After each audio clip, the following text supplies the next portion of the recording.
ભોજન જ ઔષધિ છે. 60 વર્ષ પછી વડીલોએ નવ વસ્તુઓનું સેવન અવશ્ય કરવું જોઈએ. નમસ્કાર મિત્રો, 60 વર્ષની ઉંમર પછી શરીર પહેલાં જેવું મજબૂત રહેતું નથી.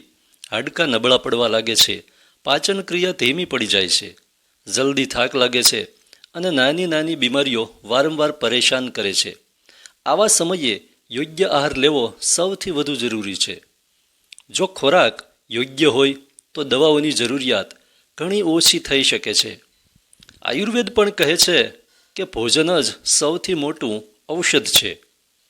તેથી આજે આપણે એવી નવ વસ્તુઓ વિશે જાણીશું જેમને 60 વર્ષ પછી દરરોજના આહારમાં ચોક્કસપણે સામેલ કરવી જોઈએ, જેથી શરીર મજબૂત રહે, ઊર્જા જળવાઈ રહે અને વધતી ઉંમર સાથે પણ સ્વાસ્થ્ય સારું રહે. નંબર 1, દૂધ અને ડેરી ઉત્પાદનો. ઉંમર વધવાની સાથે શરીરમાં કેલ્શિયમ અને વિટામિન ડીની ઉણપ થવા લાગે છે, જેનાથી હાડકાં નબળા પડે છે અને સાંધાનો દુખાવો શરૂ થાય છે. દૂધ, દહીં, છાશ અને પનીર શરીરને જરૂરી કેલ્શિયમ, પ્રોટીન અને વિટામિન B12 આપે છે. દહીં પાચનને સુધારે છે અને છાશ પેટની ગરમી તથા એસિડિટીને ઘટાડે છે. દરરોજ 1 ગ્લાસ હૂંફાળું દૂધ પીવું ફાયદાકારક છે. બપોરે દહીં લો અને અઠવાડિયામાં 2-3 વાર પનીરનું સેવન જરૂર કરો.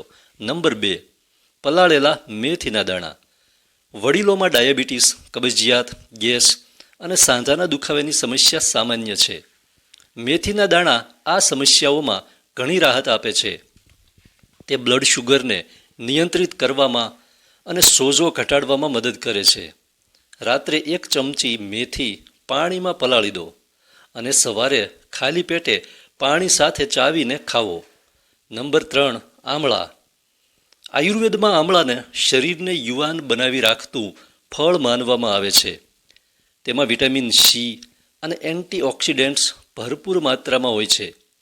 તે રોગપ્રતિકારક શક્તિ વધારે છે, આંખોની રોશની માટે સારું છે, ત્વચાને સ્વસ્થ રાખે છે અને પાચનને મજબૂત બનાવે છે. દરરોજ સવારે આમળાનો રસ, ચૂર્ણ અથવા મુરબ્બો લેવો લાભદાયક છે. નંબર 4, સત્તુ અને રાગી. ઉંમર વધવાની સાથે શરીરને વધુ પ્રોટીન, ફાઇબર અને કેલ્શિયમની જરૂર હોય છે. સત્તુ શરીરને ઠંડક અને શક્તિ આપે છે, જ્યારે રાગી હાડકાને મજબૂત બનાવવામાં મદદ કરે છે.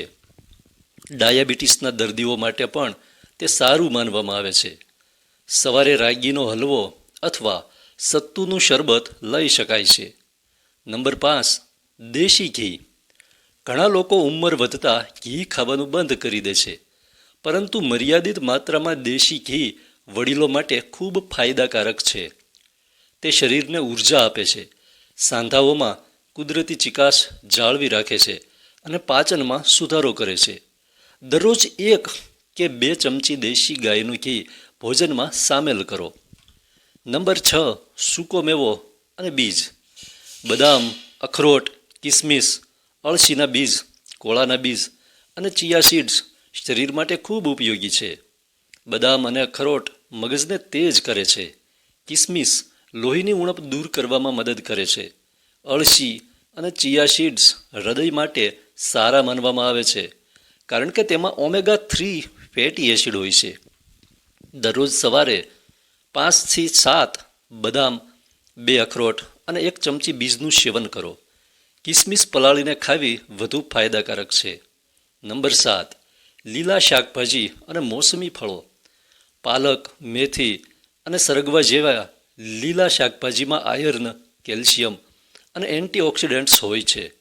પપૈયું, સફરજન, કેળા અને સંતરા જેવા ફળો શરીરને પોષણ આપે છે અને કબજિયાતમાંથી રાહત અપાવે છે. દરરોજ 1 વાટકી લીલા શાકભાજી અને 2 થી 3 મોસમી ફળ જરૂર ખાવો.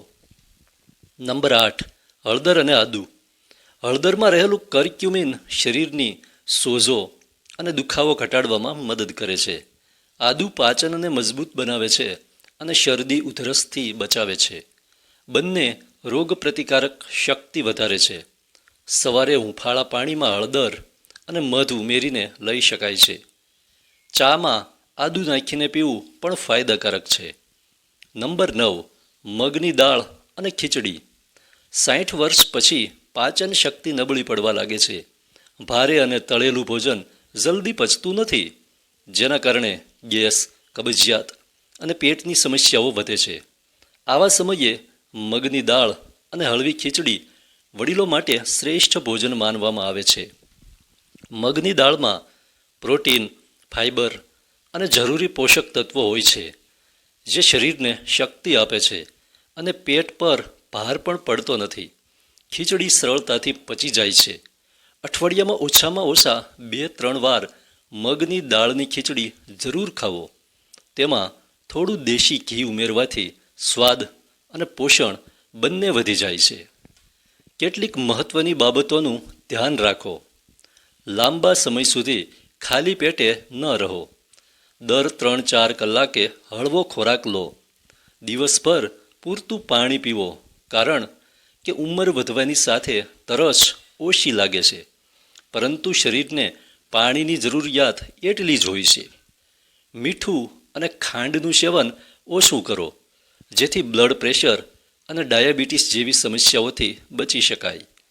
જો 60 વર્ષ પછી યોગ્ય આહાર અપનાવવામાં આવે તો શરીર લાંબા સમય સુધી સ્વસ્થ રહી શકે છે, દવાઓ પરની નિર્ભરતા ઘટી શકે છે અને જીવન વધુ આરામદાયક બની શકે છે. તેથી આજથી જ તમારી થાળીમાં આ પૌષ્ટિક વસ્તુઓને સામેલ કરો અને સ્વસ્થ રહો. વિડીયો પસંદ આવ્યો હોય તો વિડીયોને લાઈક કરી ચેનલને સબસ્ક્રાઈબ કરો.